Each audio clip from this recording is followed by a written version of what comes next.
सभी दर्शकों को मेरी तरफ से राधे राधे, प्यार भरी राधे राधे।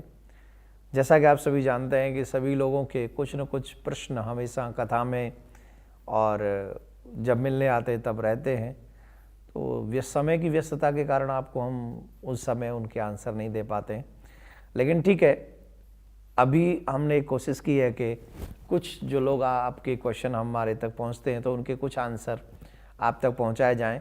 उन्हीं में से एक क्वेश्चन है, काफ़ी लोग हमसे क्वेश्चन करते हैं कि महाराज जी, तुलसी की पूजा प्रत्येक सनातन धर्म को मानने वाले, मतलब जो हिंदू समाज के लोग हैं, उनके घरों में तुलसी के वृक्ष की सेवा क्यों की जाती है। तो मैं आपको बता दूं, तुलसी का जो वृक्ष है ये प्रत्येक सनातन धर्म प्रेमी के घर में होना परम आवश्यक है। जो भी लोग, पहले एक चिन्ह होता था, ये तो जो भी भगवान को मानने वाले हैं, जो सनातन धर्म को मानने वाले हैं, जो हरि प्रेमी हैं, उन सबके घरों में, सभी के घरों में तुलसी का वृक्ष हुआ करता था, तुलसी का पौधा हुआ करता था। इसका जीता जागता प्रमाण हमको रामायण में मिलता है। जिस समय श्री हनुमान जी महाराज लंका में श्री सीता मैया का पता लगाने के लिए गए, उस समय वहां पर पूरी लंका में सिर्फ तुलसी के एक पौधे ने ये हनुमान जी को बताया कि पूरी जो लंका है यहाँ पर कैसे लोग वास करते हैं, और जहाँ पर एक भक्त रहता है उस भक्त की पहचान क्या थी। तो रामायण में इसका प्रमाण मिला, रामायुध अंकित ग्रह शोभा वर्णि न जाय, नव तुलसी का वृंद तहाँ देख हरस कपीराय।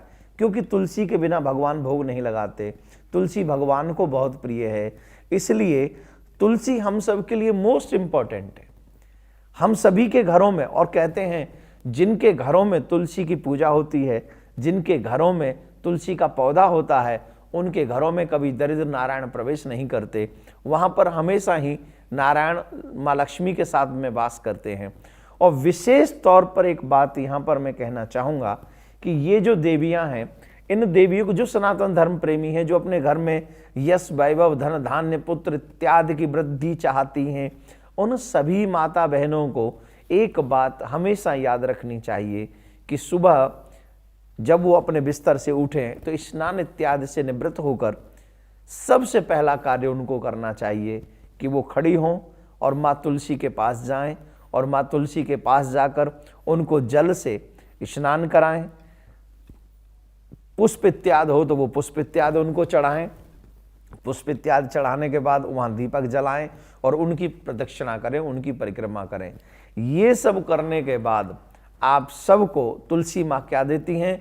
बोले तुलसी माँ उसके बाद आप सभी को पुत्र प्राप्ति में सहयोग होता है, उनका आशीर्वाद होता है, धन धान्य की वृद्धि में उनका सहयोग होता है, यश वैभव आपका दिन रात बढ़ता रहे, संतान इत्यादि आपकी आगे बढ़ती रहे, ये हमेशा उनका आशीर्वाद आप तक पहुंचता है। और तुलसी, जैसे मैंने बताया शुरू में कि तुलसी का पत्ता जब तक भगवान के प्रसाद में भगवान को भोग लगाने के लिए न लगे, तब तक भगवान भोग नहीं लगाते। तो आप इसी से अंदाज लगा लीजिए कि तुलसी का वृक्ष, तुलसी का पौधा हम सब के लिए कितना महत्वपूर्ण है। एक और बात, आजकल इस मॉडर्न टाइम में हम लोगों ने अपने घरों में तुलसी के पौधे को स्थान नहीं दिया है। हम लोग अपने घरों से तुलसी के इस पौधे को घर से बाहर करते चले जा रहे हैं। मैं आपको यकीन के साथ कहता हूं, जो भी लोग तुलसी के पौधे की सेवा करते हैं, तुलसी का पौधा जिनके घरों में है, वो हमेशा आनंद में रहते हैं, मंगल में रहते हैं। और जैसा कि आप सभी जानते हैं, सौभाग्यम संततिम देव धनम धान्यंच में सदा आरोग्यम शोक समनम कुरुमे माधव प्रिय।